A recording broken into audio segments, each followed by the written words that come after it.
आप देख रहे हैं श्री हरि कृपा आश्रम चैनल। संस्थापक स्वामी श्री हरि चैतन्य पुरी जी महाराज।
सर्वे भवन्तु सुखिनः, सर्वे सन्तु निरामयाः, सर्वे भद्राणि पश्यन्तु मा कश्चित् दुःखभाग् भवेत्। ओम शांति शांति शांति।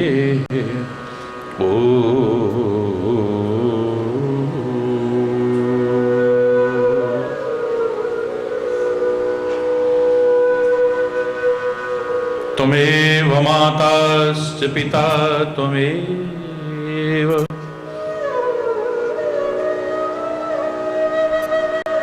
त्वमेव बन्धुश्च सखा त्वमेव, त्वमेव विद्या द्रविणो त्वमेव, त्वमेव सर्वं मम देव देव। ओम शांति शांति शांति।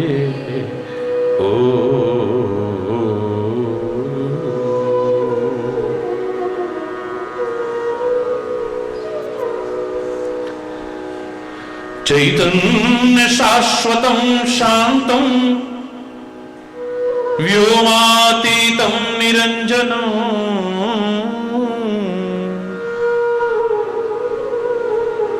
नादबिन्दुकलातीतं तस्मै श्री गुरुवे नमः।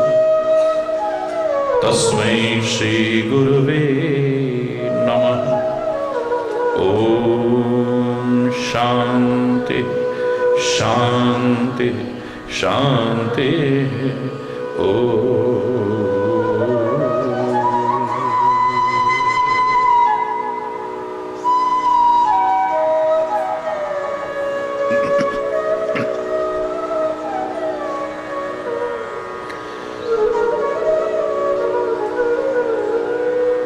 अल्लाह तेरो नाम, ईश्वर तेरो नाम,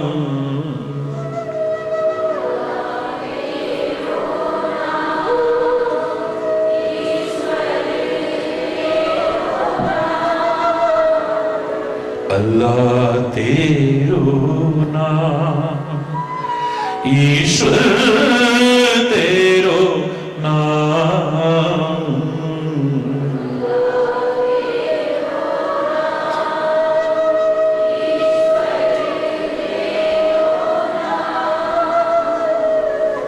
सबको सन्मति दे भगवान सबको सन्मति दे भगवान अल्लाह तेरो नाम ईश्वर तेरो नाम अल्लाह तेरो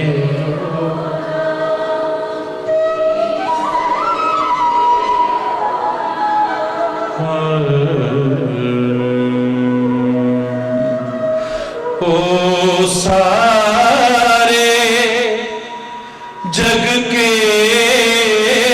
रखवारे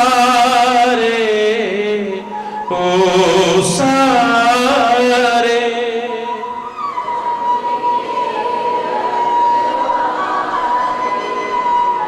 ओ सारे जग के रखवारे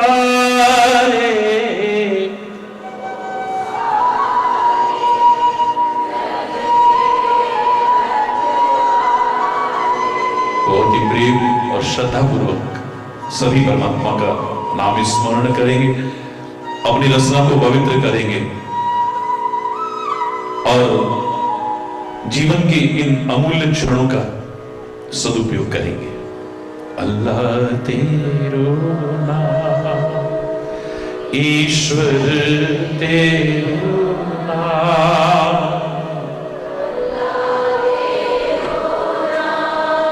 एक ही वो परमात्मा, कोई बोले राम राम, कोई खुदाए, कोई सेवे गुसैया, कोई अल्लाह। अल्लाह तेरो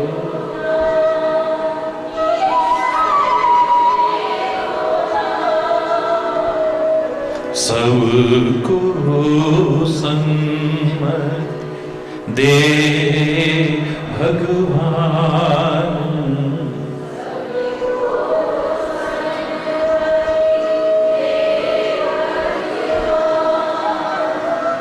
मुकुंद माधव गोविंद बोल केशव माधव हरि हरि बोल।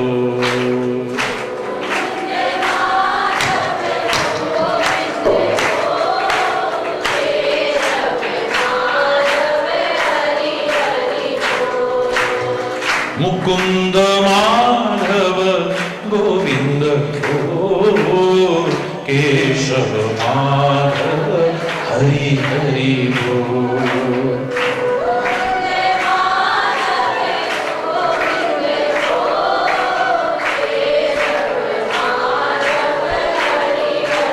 राम राम बोल, राम राम बोल।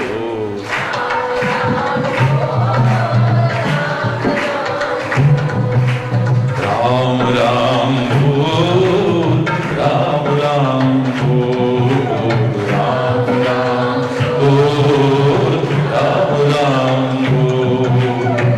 कृष्ण कृष्ण बोल, कृष्ण कृष्ण बोल।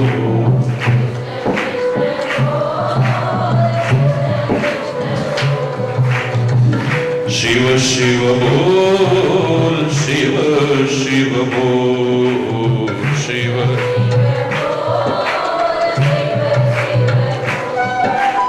जय मां बोल, जय मां बोल, जय। वाहे गुरु बोल, वाहे गुरु बोल,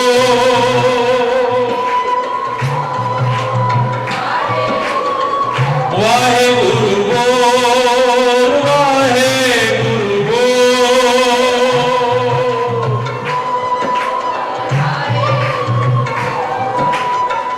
हरि हरि बोल, हरि हरि बोल।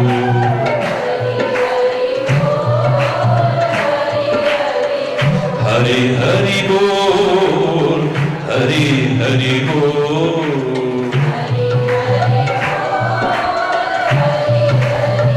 मुकुंद माधव गोविंद बोल केशव